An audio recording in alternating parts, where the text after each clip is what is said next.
So today's service will be a little different from than usual, obviously. We want to reflect and share our Celtic Advent journey and prepare for the world of hope and joy in the birth of Jesus and be born love. After all the excitement and rush to get ready for the big day, we'll have an informal time of sharing.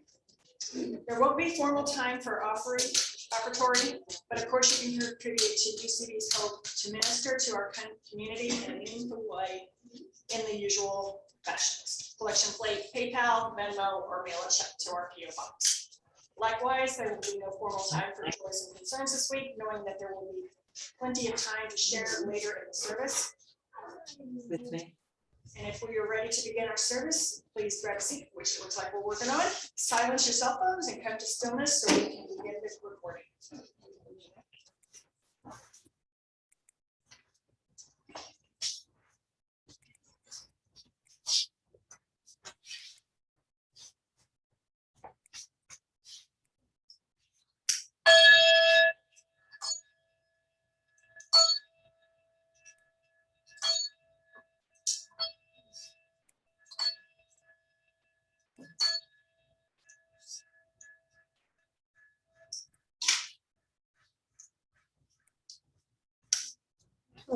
Hold on there.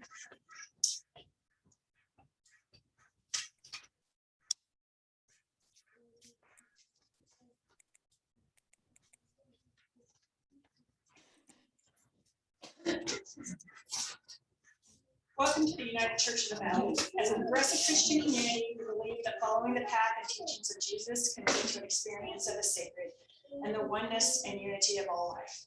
We also affirm that the teachings of Jesus provide but one of many ways to experience the sacred.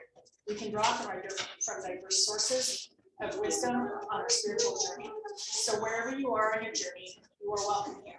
We know that the way we behave towards one another is the fullest expression of what we believe. Welcome to you who are here in the building, and welcome to you who are joining us online.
If this one goes against church, it's going to be a pretty informal affair as well. But We have a bell toll here. Ruth, you want to go?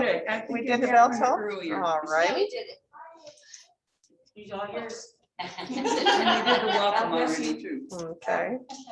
We wish you well. Right. I know you want to go ahead. Oh, and then,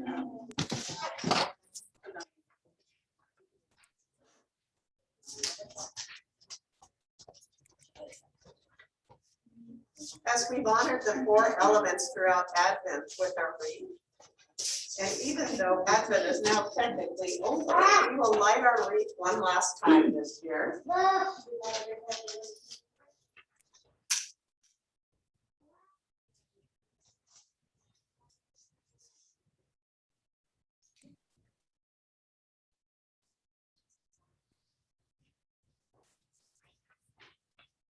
So in our first week, we heard a quote by John O'Donohue. The individual is the meeting place of the four elements. The human person is a clay shape living in the medium of air, yet the fire of blood, thought, and soul moves through the body. Its whole life and energy flow in the subtle circle of the water element. So we have come up out of the depths of the earth. In many earth-based traditions, both ancient and modern, a fifth element was honored as the element of spirit, the essence of all elements combined. And isn't that in keeping with our own understanding of the Christ child, who embodied all five elements and taught us to do the same? And so we light our center candle, and may the Christ spirit be with us, between us, around us, and within us. And may we be one.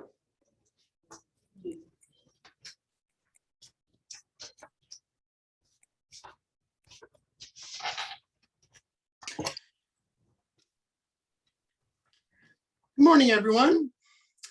Welcome to this informal day after Christmas time of sharing, or what I've, since our planning of this season, have come to call bonus Advent. Just a couple of quick things. Feel free to use our spirit candle as a focal point if you find that helpful in your meditating and sharing. Also, I'd like to bring up something that I learned many years ago, a workshop that I was a part of, and it was about listening to each other with delight.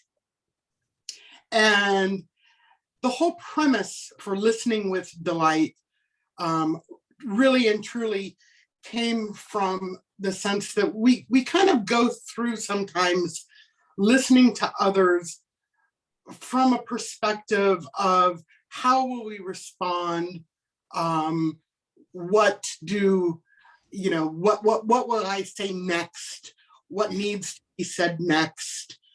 And instead of doing that today, I'd like us to find the delight in deep listening to each other. With that, I'd like to introduce you today to another Anglo-Irish poet by the name of David Whyte. David has long been one of my favorite modern Celtic writers, but more importantly than that, he was very close friends with John O'Donohue. Today, I'm going to read for you his piece titled Finding the Holy in the Holidays.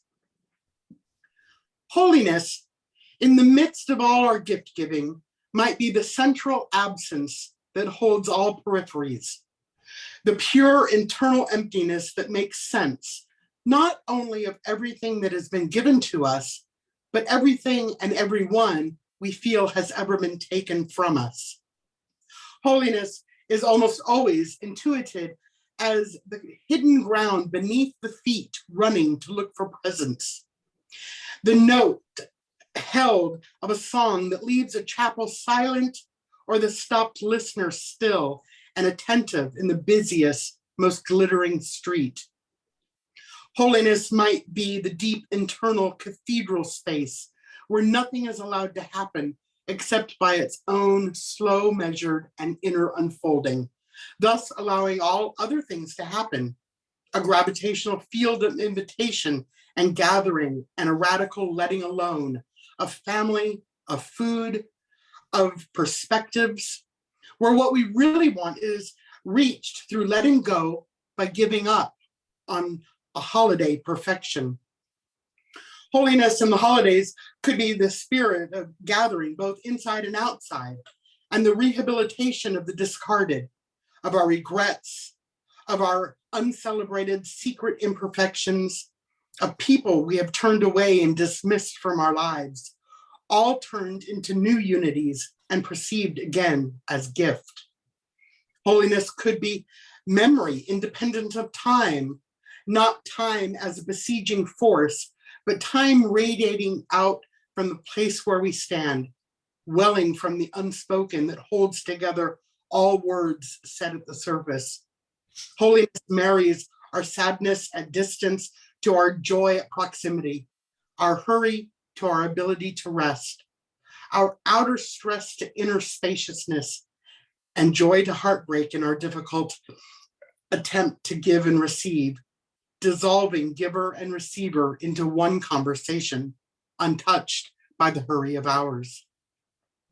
Holiness may not be in Bethlehem, nor Jerusalem, nor the largest, most glittering mall, unless we are there in good company, with a friend, with a loved one, with our affections, with our best and most generous thoughts, most of all, with a deep form of inhabited silence, a natural, grounded, central conversation with what and how we like to give and how we can be large enough to receive.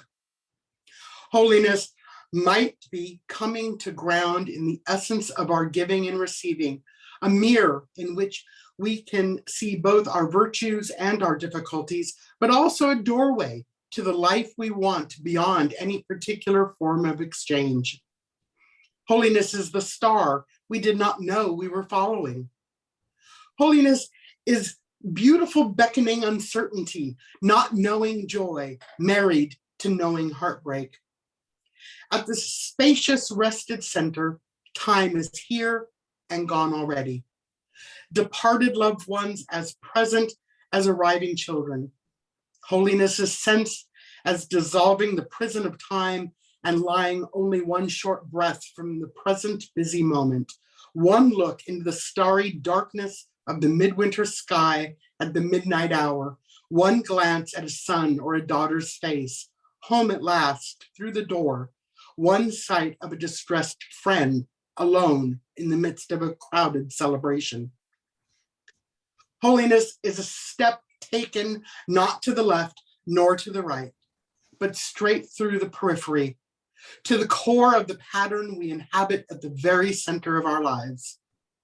Holiness is reached not through effort or will, but by stopping, by turning around and going home, by an inward coming to rest, a radical inhabited simplicity where we live in a kind of ongoing surprise and always with some wonder and appreciation. Flawed and far from perfection, we inhabit the very center of a beautiful and undeserved giftedness, which we know intuitively and which we understand strangely and disarmingly wants nothing in return. So that reading, pretty jam-packed with stuff. What I would like to do now is to revisit parts of it to facilitate some of our sharing. The first bit I'd like to revisit is this. When David said, holiness is almost always intuitive as the hidden ground beneath the feet running to look for presence, the held note of a song that leaves a chapel silent, or the stopped listener still and attentive at the busiest, most glittering street. Holiness might be the deep internal cathedral space where nothing is allowed to happen except by its own slow, measured, and inner unfolding.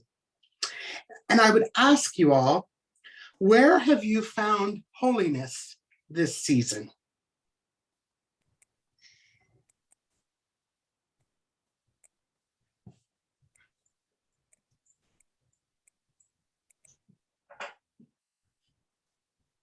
Sometimes just sitting on my couch because I'm by myself and turn off the TV. Can you hear Donna? Tim, you can hear her? Yeah, sometimes just sitting on my couch by myself and wondering about the world. Yes. I had to frame the word holiness in my life. I love the word now, but it was hard to grasp, because I've had such a damaged relationship with God for so long. And when I read holiness as love, love at its base, really helped me. And And I can think of loveliness as well as holiness. And what I heard you saying is that it's found in the depth of this moment. And so when I'm pausing, is the thing, is when everything stops. And so when everything stops and I hear laughter, that, like, I can hear laughter, but sometimes you can just really hear it. And it just like makes your inside so bright. You know, but the one place that comes to mind is I wasn't busy in the kitchen, I think, but I heard Lorian sit down to the piano and start to play a Christmas carol, and then I heard a flute start. And that was Ruth. And it just pausing and hearing them play together. You know, the timeless moment of the times that my mom and me played together, you know. And that was just a moment. Beautiful, beautiful. For me, for us, I hope she feels the same.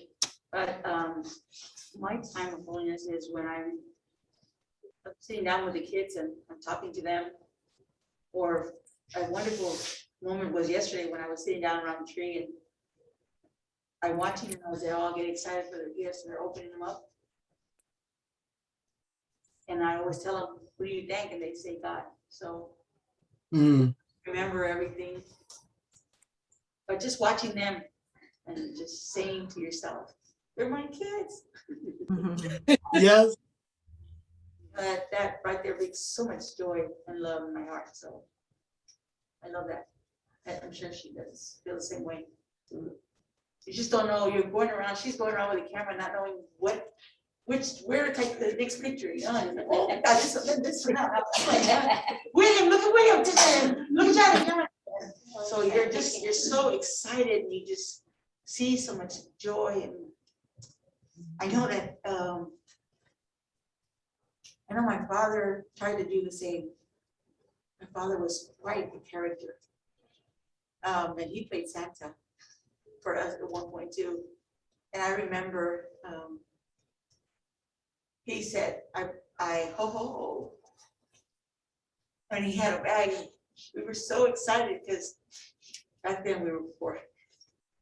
And we knew it was Dad. But he pulled out an apple. We were so excited for that one apple. Oh, I love it. Anyway, just a moment. Beautiful. Thank you. Children certainly bring out the awe in us, can't they? Anybody else want to add to this bit? I will go. All right. Last year, I would have said in nature. I was really finding a lot of connection in nature, but this year it's been with people. And I have to say, hearing our choir sing and the Dhamma Corps has been some of those moments of reconnection with the joy and the peace of the season. But then also some kind of strained relationships that have, you know, through the trauma of these last couple of years, just coming together has been a beautiful time of just being, you know, not just once the COVID test has been taken and everyone, okay, we're clear to hang out together with multiple different people in our lives.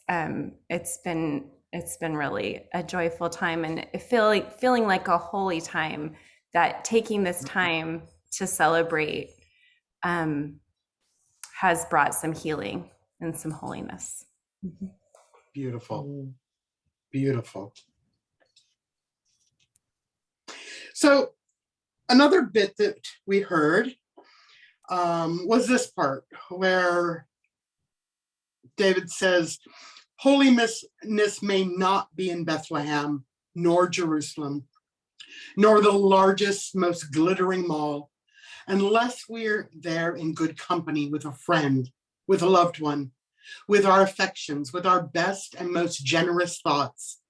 most of all with a deep form of inhabited silence, a natural, grounded, central conversation with what and how we like to give and how we can be large enough to receive. Holiness might be coming to ground in the essence of our giving and receiving, a mirror in which we can see both our virtues and our difficulties, but also a doorway to the life we want beyond any particular form of exchange. Holiness is the star we did not know we were following. And I would ask, what do you like to give?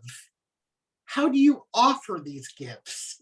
And finally, can you receive them in return? I'm a giver. I think everybody knows here.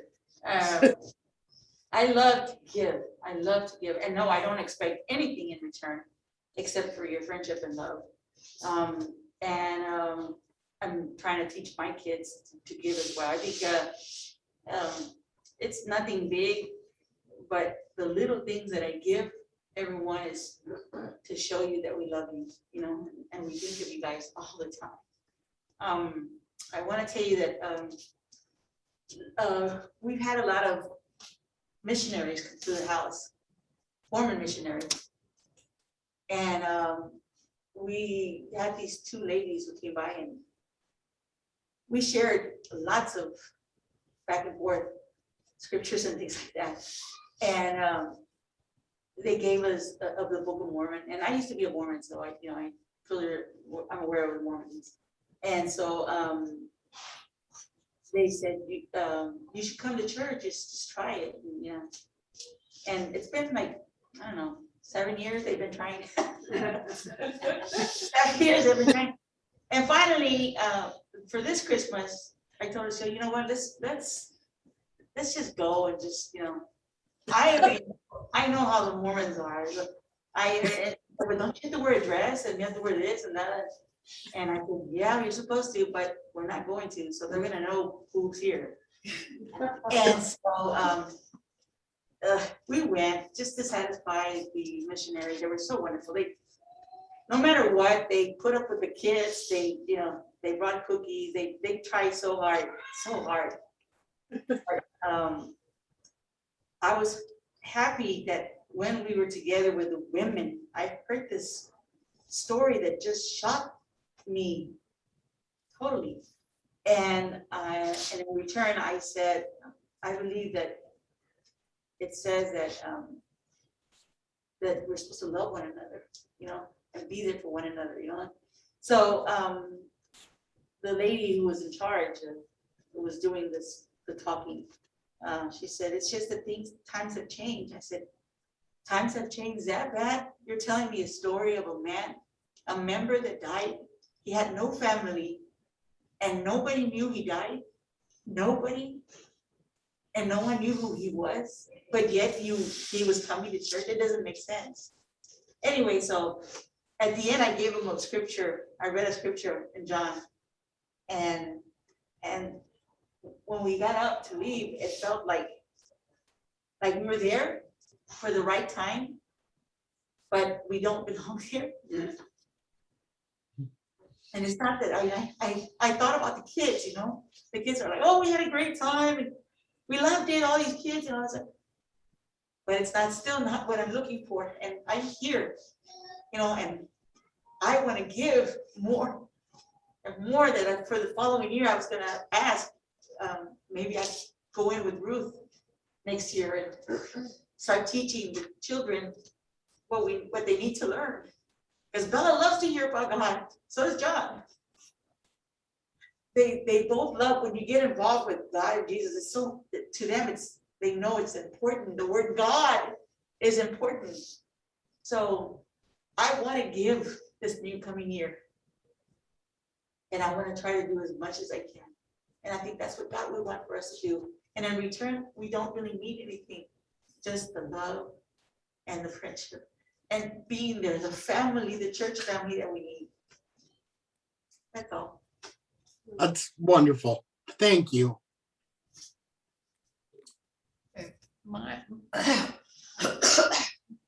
Mine is the church also. Excuse me. And she's right, they give a lot over there. I love going over to their house when they're well. So I hope they stay well, so I can get back over there. But I was with the sew group and stuff, someone that received one of our blankets called and said how appreciated they were of giving that blanket to their family member. And you guys, it just gave me goosebumps that we're doing this comfort ministry. Just, it's hard to talk about it, it's one cry. It's just beautiful ministry and a beautiful, we can be together and give to the community these comfort blankets. And it's awesome. It's not just the blankets, but it's The love. and the love. prayer, I mean, I yeah. go back and I think about Sister Kira, myself, Sister Barnett, you know, how we got together right before school starts and gather those backpacks that the church does. I mean, how many children without parents are sitting in the foster care and hoping that that foster care is giving out and doing it for the right reason, you know? And we give them these backpacks with all these supplies, school supplies. I mean, that brings so much joy to children. And children are so important. Oh, my Father and Lord Jesus, they're so important. They're the future. They're who we're going to be leaving behind. Anyway, I just think that giving is so important. So I'm gonna cook some enchiladas and rice and beans and.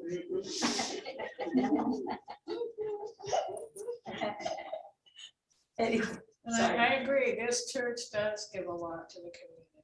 Even though we're small, we're mighty, and we're getting more and more things going throughout the year. It's awesome. You know, let me pose a question to the group, because I'm hearing a lot about our giving, whether it be through particular ministries or, you know, just our own giving nature. And that's part of what I love about this church, is that we have those ministries in place and we have this group of incredible people who have that nature within them. But how difficult is it for us to receive? And maybe that's just a minister thing, I don't know. But, you know, for me, often the giving is the easier part of that duality, if you will. The receiving doesn't come as easily for me. And I'm wondering, am I the only one? Or, you know, can others relate with that?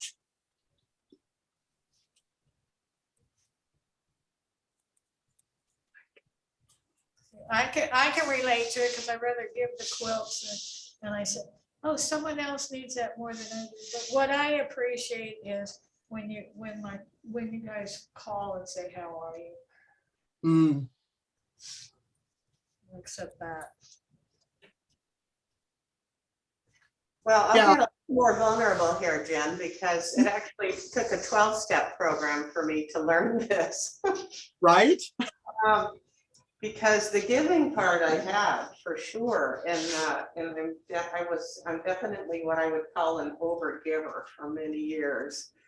And what would happen for me is I thought I was giving freely without expectation, but I ended up feeling very lonely because I would give a lot, but also not have, and it's not like I wanted a gift in return. I think it really was that I thought I would love to have the friendship as was shared and the love, but then I ended up not feeling either of those.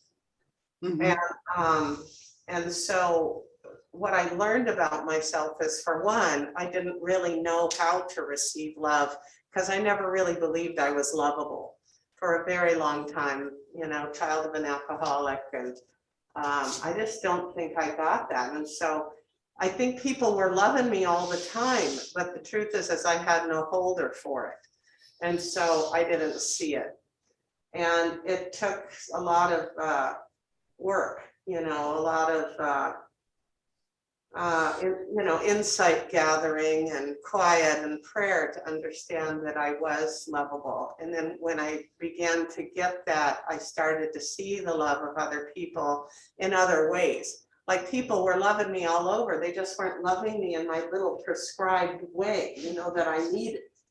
And what I needed to do was open that up. And I remember hearing somewhere, it says, I just want to feel loved by a sunset. And and all the poetry, helps with that, to feel loved by this world, by all the beauty that's here, by walking on a path in nature, or by hearing laughter, or by just having somebody say hello and how are you, that those are the ways that I love to feel loved these days. So to answer your question, far better than I used to. So I am able to receive gifts and love as I've been working on this idea that perhaps I'm lovable and that people do love me, and that it's nice to give other people that gift of, because when you give, you feel joy. And then if people give to me, then that means that they get to feel the joy of giving. And I don't want to take that from them either. Right. Thanks, Darcy. That yeah, that all really resonates with me. And as I read this piece earlier, it's the giving for me. What I took from this is that it's a balance of the giving and receiving is the only place holiness can dwell. And I think that's a really important thing that you brought up, that without the ability to be able to feel lovable, can we feel holiness? So thank you for that. And I think that moves us into our next little bit really well. The next part that I want to read again is this: for all other things to happen, a gravitational field of invitation and gathering, and a radical letting alone of family, of food, of perspectives, where what we really want is reached through letting go, by giving up on a holiday perfection. And with that, I will transition into asking, how were you able to give up on holiday perfection? What did you gain by doing so?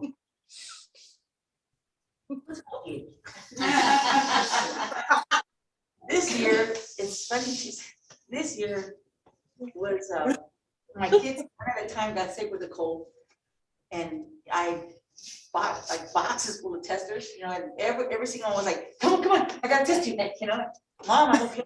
I just have a little, no, we got this. So it's negative. So then Bella that was so late.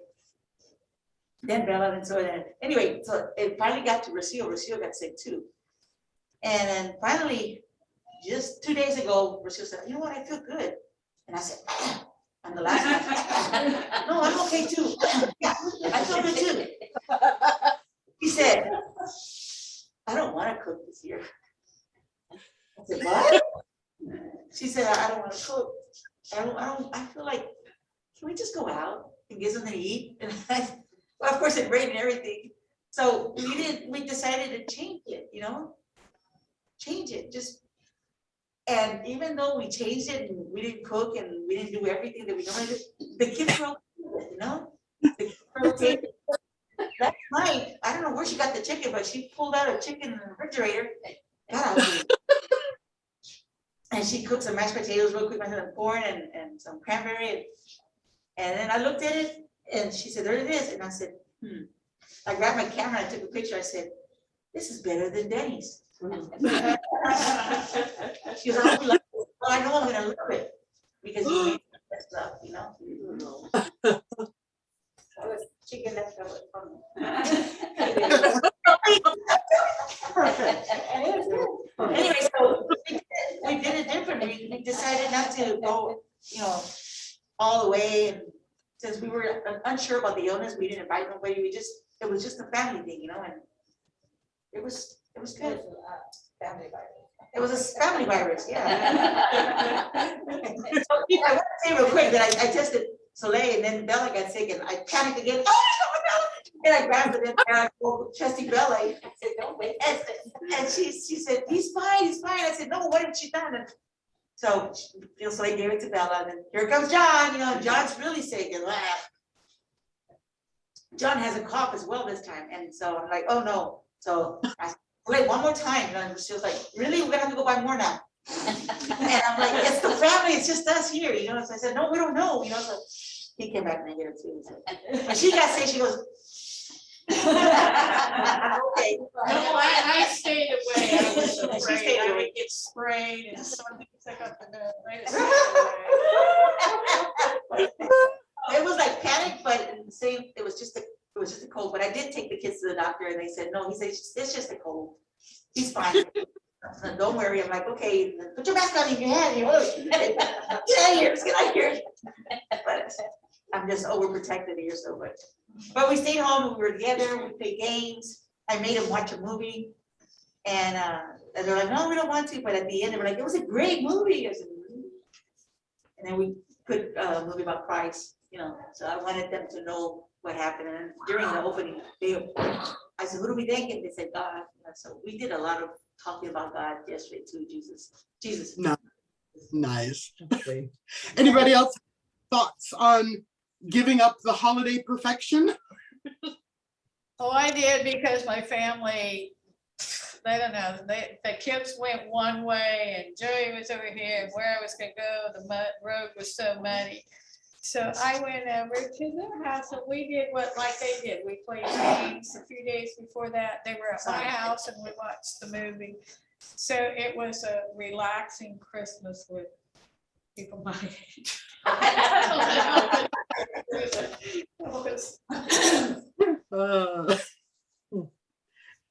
Beautiful, beautiful.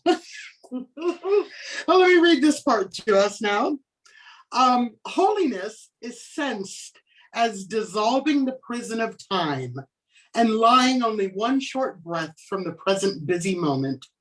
One look into the starry darkness of the midwinter sky at the midnight hour. One glance at a son or daughter's face, home at last through the door. One sight of a distressed friend alone in the midst of a crowded celebration. So did anyone feel alone or notice another alone in the midst of celebration? And if so, how did you respond?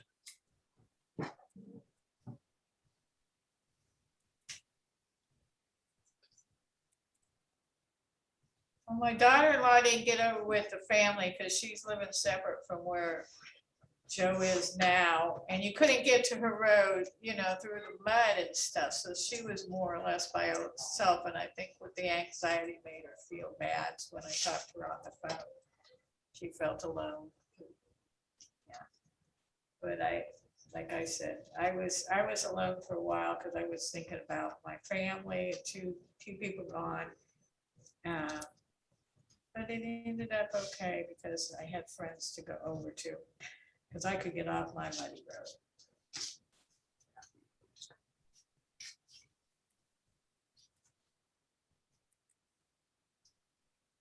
Anybody else want to add to this part? I can answer this because it kind of goes with the last one as well. Mm-hmm. Because, you know, with the last one, it was many years ago that we went up to Oregon to have Christmas, and it was right after my brother-in-law's stroke. And so when we got there, and I had a hard time giving up Christmas at home to go to Oregon to have Christmas. It was just because of the traditions, you know, and I didn't like to be traveling, but you know what, it was something I ended up being able to do.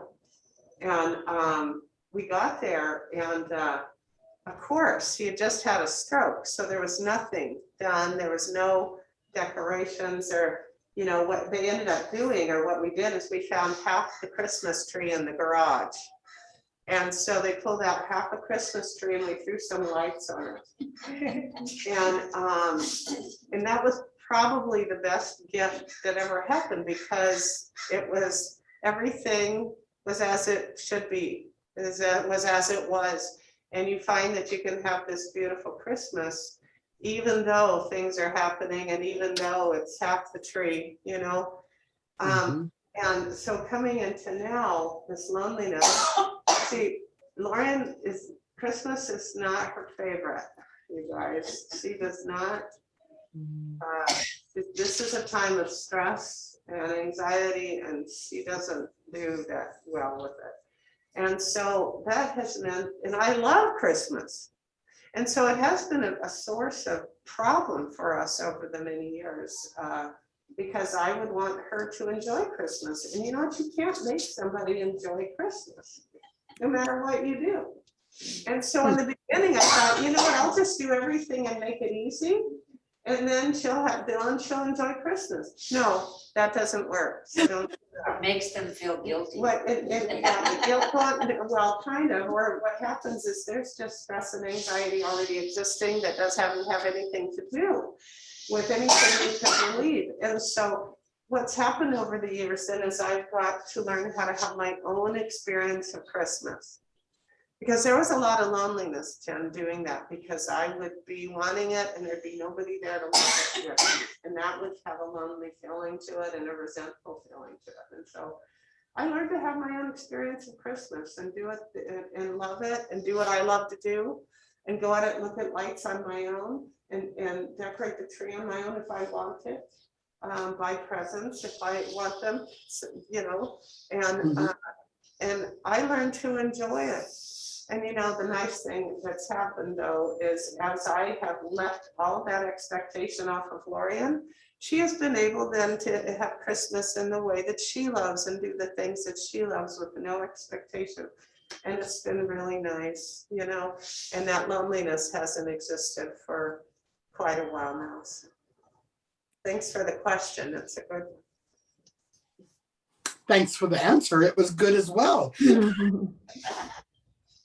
So the last bit of our reading said holiness is reached not through effort or will, but by stopping, by turning around and going home, by an inward coming to rest, a radical inhabited simplicity where we live in a kind of ongoing surprise and always with some wonder and appreciation.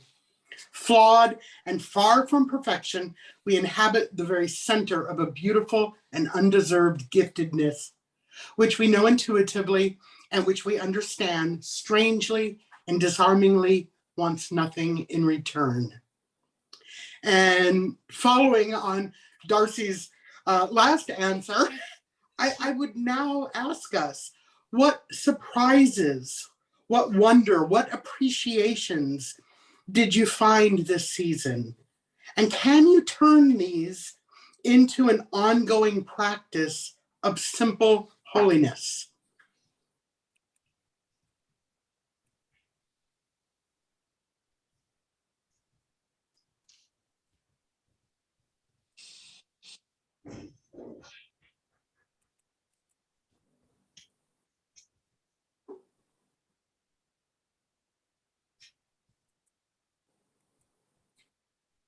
Oh, I love it. Nobody wants to go the route of discipline. Oh, I can say I spent like an hour and a half down at my son's house with the grandchildren. This is the first year without their mother there. And I wanted them to make breakfast. I took everything down. They didn't want to. And my close friends here keep saying, you gotta let go of those kids. They're doing their own thing. Yeah, because it just upsets me. So thank goodness for, like I said, for adult friends, you know, that aren't on the computer all the time, or, you know, one said, oh, I think I want to go back to bed. I don't want breakfast, you know. So I just have to accept that. And it's really hard because it's different than my upbringing. That I love being with my grandparents. And they don't seem to, they're into themselves. Jen, I love that quote. I'm sorry, I was distracted. Damaris was driving home to LA with the dog that she's dog sitting, who was here for 3 days with her, and her side window exploded. Oh, no. And so Lee was coming home from taping up her window. So I missed the question. I love the quote, but I missed the question, and I would love to hear it again. So the question was, let me turn my notes back over here. What surprises, wonder, and appreciations did you find this season? And can you turn these into a simple ongoing practice of holiness? I like that. So one thing was that my parents have moved. And so, I was all worried about them being alone on Christmas Eve. And I guess they weren't too worried about it because they didn't fly out here or anything. So they ended up, we're like, okay, we'll FaceTime with you. So we're teaching them how to FaceTime and everything.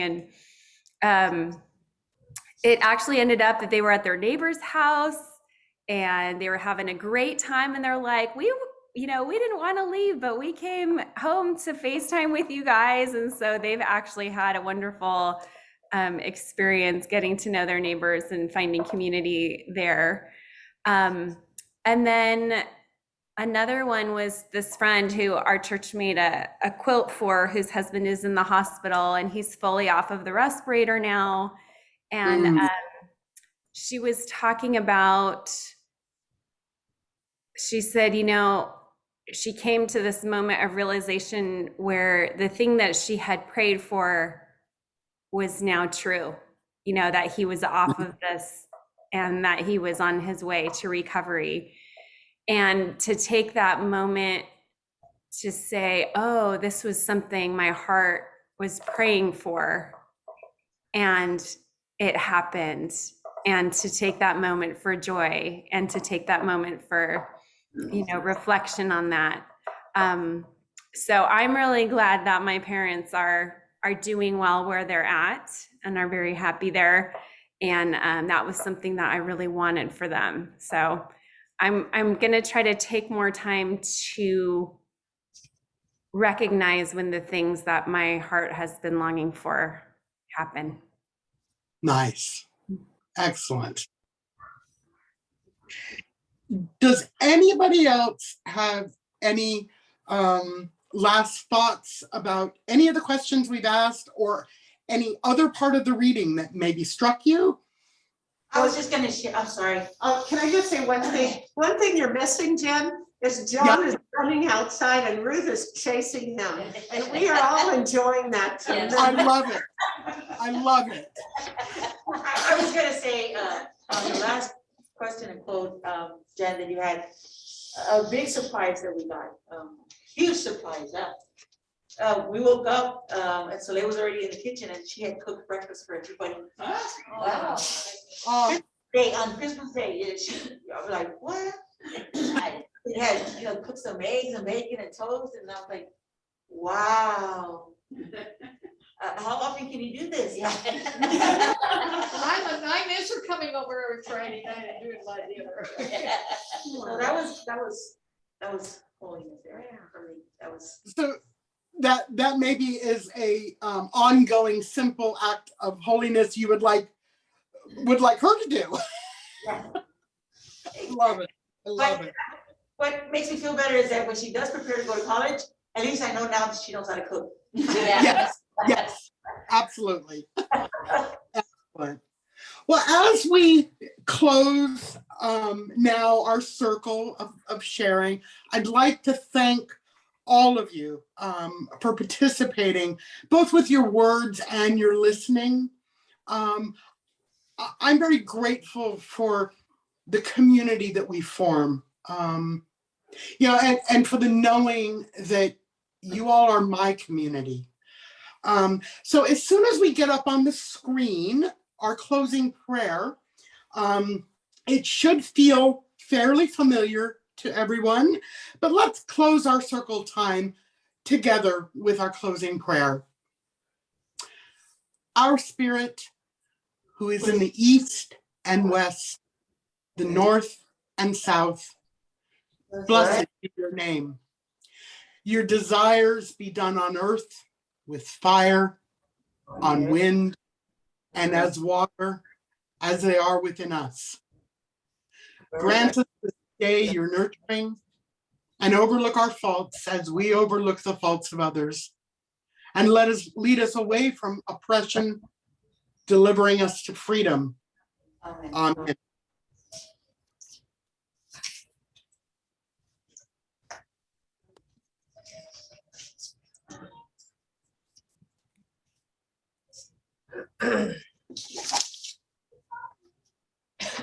John Mask, John.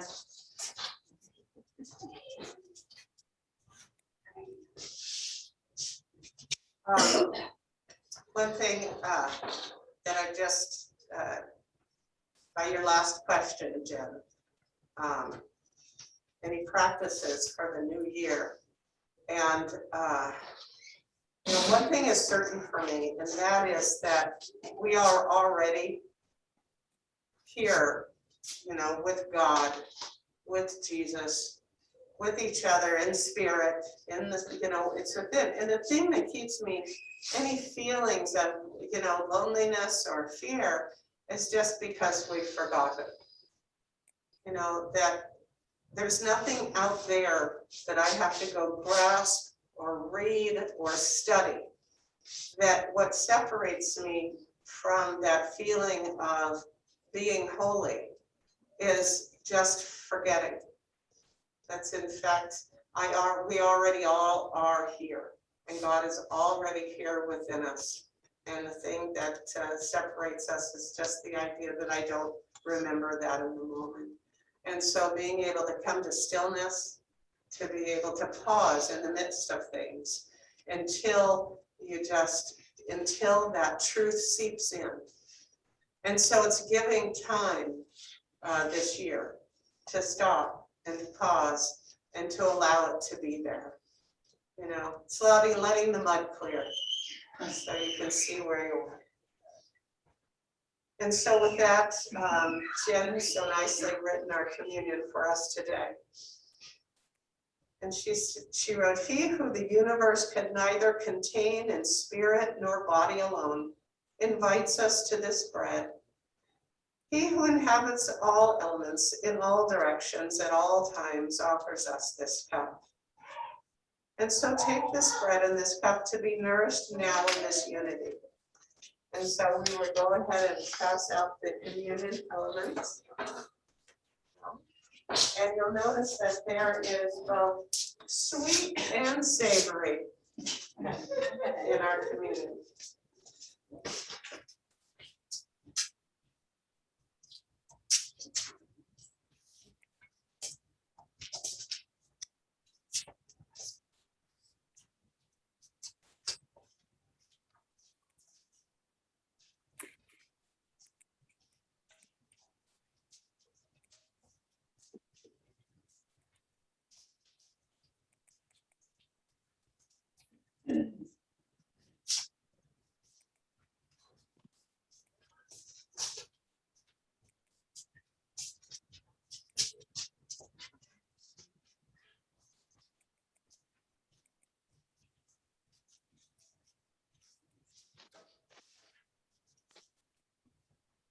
We can remember today that Jesus as an infant was going to grow into somebody that loved to eat with people.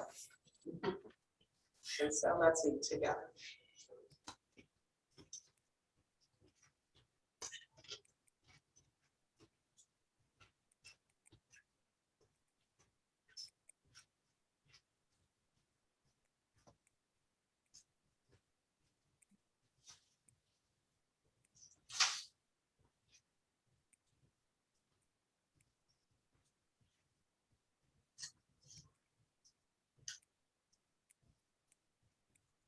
Loving Spirit, in Jesus, earth and heaven meet, and your will was done on earth as in heaven.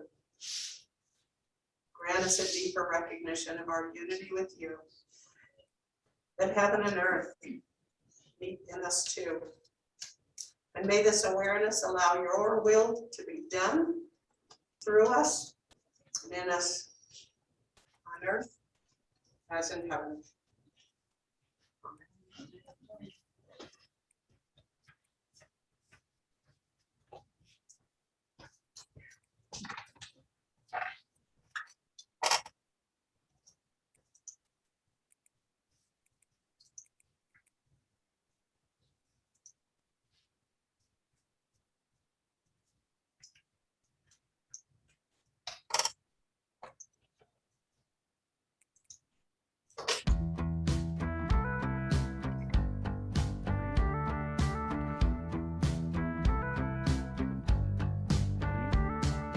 Love came down at Christmas.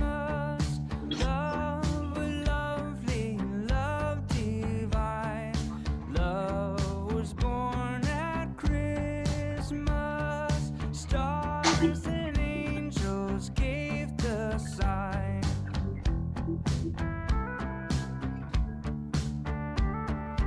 Love came down at Christmas. Love was lovely and love divine. Love was born at Christmas. Stars and angels gave the sign. Love will be our token. Love be yours and love be mine. Love from God to all of us. Love complete and gift of sign.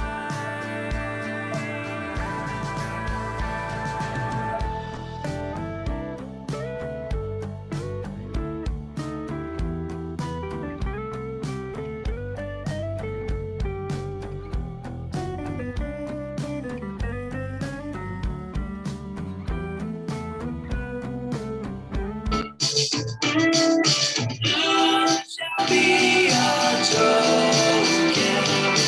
Love be yours, love be mine. Love from God to all of us. Love complete and gift of sign. Love came down at Christmas.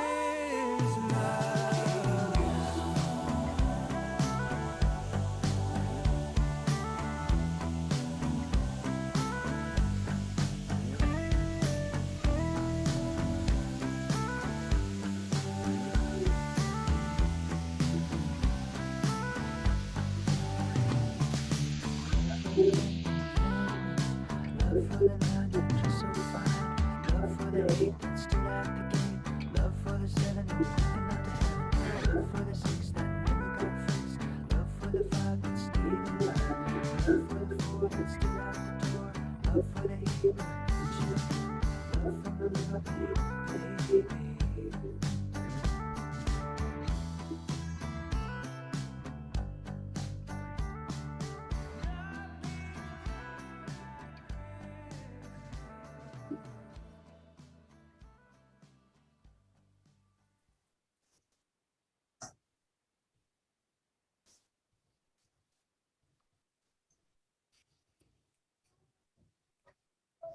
And I will leave you all today with this week's poem, John O'Donohue. I arise today in the name of silence, womb of the word, in the name of stillness, home of belonging, in the name of solitude, of the soul and the earth. I arise today blessed by all things, wings of breath, delight of eyes, wonder of whisper, intimacy of touch, eternity of soul, urgency of thought, miracle of health, embrace of God. May I live this day compassionate of heart, clear in word, gracious in awareness, courageous in thought, generous in love. Amen. Amen. Thank you. Thank you, Jen. Thank you.